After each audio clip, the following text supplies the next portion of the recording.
ating latest satellite imagery, makikita po natin na yung tinatayang sentro ni Emong ay patuloy ngang binabaybay itong ilang bahagi ng Northern Luzon.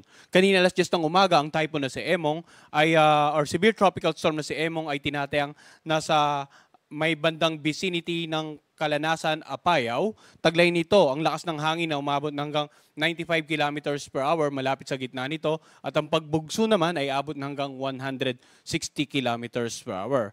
Samantala dito naman sa kanlurang bahagi nga ng gitna at ng katimugang Luzon, maging dito sa may bandang western section ng Visayas, umiiral pa rin po yung pinag-ibayong habagat or southwest monsoon. At dito naman sa labas nga ng ating air responsibility, yung dating bagyong Dante ay napakalayo na po sa kalupaan ng ating bansa. Subalit patuloy din itong nagpapaibay ng habagat kasama nga nitong bagyong si Emong at isa namang tropical storm na may international name na Crosa ay minomonitor din natin dito sa may bandang karagatang Pasipiko. Malayo din po ito at walang ganap na epekto sa anumang bahagi ng ating bansa. So ano nga ba yung mga nakataas na wind signals dahil sa bagyong si Emong? Makikita po natin dito sa ating wind signal map na yung areas na naka-highlight po ng orange, ito yung mga lugar na posibleng makaranas ng lakas ng hangin na under the tropical cyclone wind signal number 3. Ito po yung northeastern portion ng Ilocos Norte, yung northern portion ng Apayao, at saka yung northwestern portion ng mainland Cagayan. Samantala, yung mga lugar naman na naka-highlight ng yellow, ito po yung lugar under tropical cyclone wind signal number 2. So ulitin po natin, yung pinag-uusapan natin ngayon, yung wind signal, ito po yung tinatayang lakas ng hangin na pwede nyong maranasan sa inyong lugar dahil nga po sa bagyong si Emong. So wind signal number 2, nakataas pa rin sa natitirang bahagi ng Ilocos Norte, sa northern portion ng Ilocos Sur, sa natitirang bahagi ng Apayao, sa northern portion ng Abra, sa may bandang Batanes, sa northern at saka western portion ng mainland Cagayan. Samantala, meron tayong tropical cyclone wind signal number 1 sa mga areas po na naka-highlight naman ng light blue. Ito yung natitirang bahagi ng Ilocos Sur, northern portion ng La Union, natitirang bahagi ng Abra, wind signal number 1 din sa northern part ng Benguet, sa buong Kalinga, Mountain Province at Ifugao, sa natitirang bahagi ng mainland Cagayan, at saka sa northern portion ng Isabela. So ano nga ba ibig sabihin pag mga nakataas tayong mga wind signal? Ang wind signal po ay patungkol sa lakas na hangin na mararanasan sa mga lugar dahil sa bagyong si Emong, no? At sa mga nabanggit nating lugar, yung malalakas na hangin ay pwede pong makapagpatumba ng ilang uri ng pananim, pwedeng makasira ng mga kabahayan na gawa sa light materials, or yung mga bahay na gawa sa nipa, yung mga tinatawag nating nipahat. At pwede rin pong makatumba ng ilang linya o poste ng kuryente, lalong-lalo po sa areas na may nakataas na wind signal number 3. As much as possible, manatili po muna sa loob ng bahay habang kasagsagan ng bagyo hanggat hindi pa po nalilip ang wind signal sa inyong lugar. So, ano nga ba yung mga lugar na tinamaan ng sentro ng bagyong si Emong? Kagabi, alas 10:40 ng gabi, ito ay naglandfall dito sa may bandang Agno, Pangasinan, and then binaybay itong karagatan sa kanlurang bahagi ng La Union. At kanina alas 5:10 ng umaga, tumama naman sa Candon City, Ilocos Sur. So sa ngayon, nandito na. Tinatayan natin nasa may bandang vicinity ng Ilocos Norte, itong tinatayang sentro ng bagyong si Emong. At inaasahan nga po natin na posible itong tuluyan ng lumayo ng kalupaan ng ating bansa. At posibleng bukas ng umaga ay nandito na siya sa northern boundary ng ating air responsibility.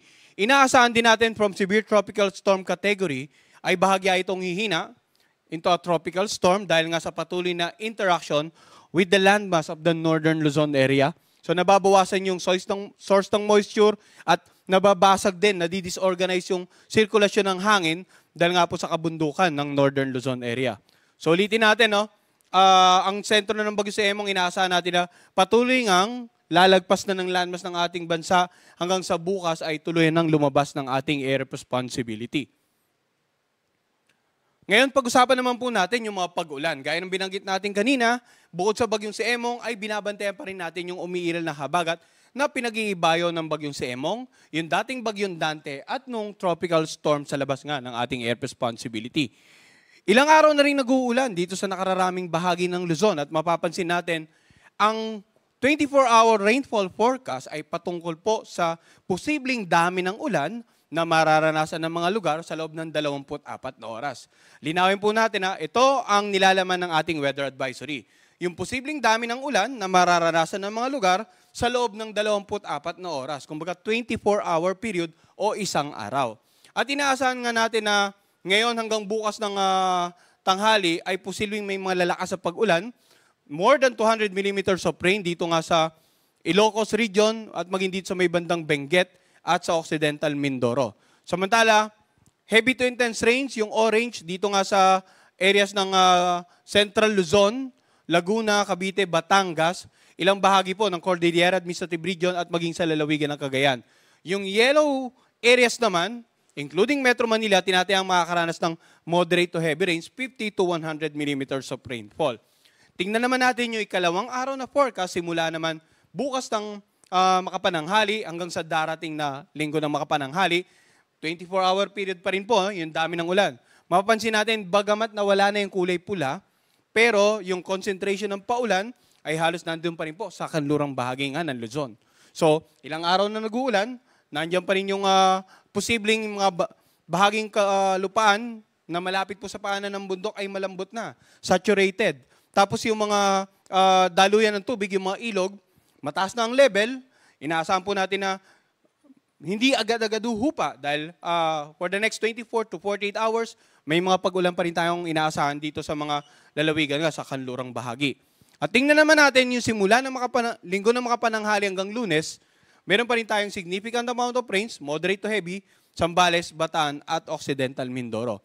Ngayon kung i-recall po natin kanina, yung forecast track ng bagyong si Emong, yung particular na paggalaw nito ay makakapag-ibay pa rin ng habagat sa susunod na 2 hanggang 3 araw. Pero dahan-dahan pong mababawasan yung lugar na apektado. Makikita natin yung unang araw ng forecast, napakarami dito sa kanlurang bahagi ng Northern Central Zone.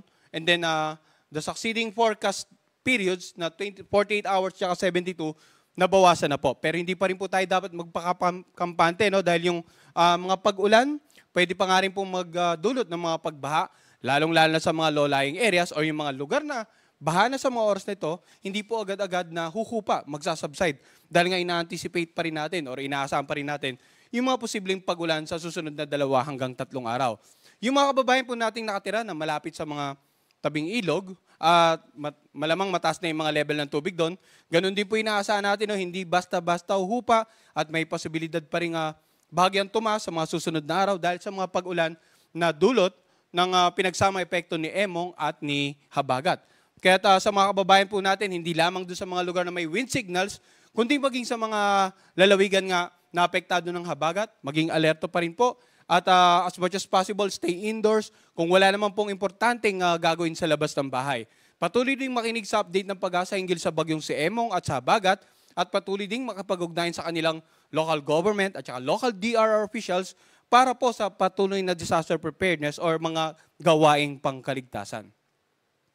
Samantala, bukod sa ulan na dala ng pinag-iba yung Habagat, posible rin pong makaranas ng mga pagbugso-bugso ng hangin sa mga lugar na walang wind signal. Ito po yung lugar na apektado ng pinag-iba yung Habagat. Ngayong araw, mga pagbugso ng hangin, posible po sa Central Luzon, doon po sa mga lugar na walang wind signal, sa Metro Manila, Calabarzon, Bicol Region, Mimaropa, sa buong Visayas, mga pagbugso din ng hangin ngayong araw, Zamboanga del Norte, Misamis Occidental, Lanao del Norte, Camiguin, Dinagat Island at Davao Oriental. Ito po yung mga inaasang makakaranas ng epekto ng pinag-ibayang Habagat. Bukas naman, may mga pagbugso pa rin tayo ng hangin, bagamat inaasahan nating malayo na yung bagyo sa Northern Luzon area, pero epekto po ng pinag-ibayang Habagat ay dahan-dahan namang mag-shift from the central part of the country towards the central and northern part of the country. That is from the western section ng Southern Luzon and Central Luzon up to the western section ng Central and Northern Luzon naman po. Dahan-dahan pong aakyat yung epekto ng Habagat. Kaya bukas, may pagbugso pa rin ng hangin, Ilocos Region, Cordillera Administrative Region, Cagayan Valley, Central Luzon, Metro Manila, Calabarzon. Ganon din po sa Bicol Region, Visayas, Zamboanga Peninsula or Zamboanga del Norte, Misamis Occidental at Lanao del Norte. Samantala sa darating naman na linggo, pagbugso ng hangin, asahan pa rin sa Ilocos Region, Cordillera Administrative Region, dito sa Cagayan Valley, Central Luzon, Metro Manila, Bicol Region, Mimaropa at sa buong Visayas. Ngayon, yung pagbugso ng hangin na dala ng pinag-ibayang habagat, pwede rin po itong makapagpatumba ng mga ilang uri ng pananim, pwedeng makasira ng mga bahay na gawa sa light materials o yung mga lumang bahay na alam natin na talagang gawa po sa mga kahoy na medyo dilapidated or damages na. And yung mga karagatan sa paligid po ng mga lugar na may wind signal at ng may pinag-ibayang habagat, inaasahan po natin na magiging maalon hanggang sa napakaalon. Hanggat maaari po, wag muna po malaot yung mga kababayan natin dito nga sa karagatan sa paligid ng Northern Luzon area, ganun din po sa kanlurang bahagi ng Central at Southern Luzon dahil inaasahan po natin magiging maalon hanggang sa napakaalon ng mga lagay ng karagatan dyan. Ngayon, ang ipapakita ko naman po, yung tinatawag nating heavy rainfall warning. Ano nga po ang pinagkaiba nito sa weather advisory na pinakita natin kanina? Yung weather advisory nagpapakita ng forecast rainfall sa loob ng susunod na 24 na oras. Daily po. So, 24 hour, 48 hours, 72 hours. Ang weather advisory, ginagamit po ng ating disaster managers para makita nila ano yung inaasang paulan sa susunod na 2 hanggang 3 araw at makapagplano ahead. Samantala, ang rainfall advisory naman natin, ito yung tinatawag nating nowcasting. Ano nga ba inaasahan nating pag-ulan over the next 3 hours? Mas maikli po yung period. Kumbaga, pinorcast natin kanina sa weather advisory na may pag-ulan sa una, 2 at pangatlong araw. Ngayon, dumating na yung unang araw, kailan natin mararanasan yung malakas na pag-ulan sa forecast period ng weather advisory? So dito, as of 11 a.m. may nakataas po tayong yellow rainfall warning. Metro Manila, Rizal, Cavite, Batangas, Bulacan, Pampanga, Bataan at Zambales. Samantala, dito naman sa naka-highlight na blue, may mga inaasahan po dyan ng mga pag-ulan. So, the rainfall warning or the rainfall advisory, ang effectivity po ito ay good for 3 hours. So, nagpalabas tayo kanina alas 11, posibleng mamayang alas 2 ay may panibago po tayong rainfall advisory. Ito po ay pinapalabas naman ng ating Pag-asa Regional Services Division. Bandang Northern Luzon, meron tayong orange rainfall warning sa Benguet at La Union. Yellow naman sa Ilocos Norte, Pangasinan, Ilocos Sur, Abra at Apayao. At dito naman po sa may bandang Visayas area, meron tayong orange rainfall warning dito sa may bandang hilagang bahagi ng Palawan. And then yellow rainfall warning dito nga sa Occidental Mindoro. Ilang bahagi din po ng Palawan area at Antique at sa ilang bahagi ng Aklan. Yung naka-highlight naman po ng blue, may inaasahan diyang pag-ulan in the next 3 hours.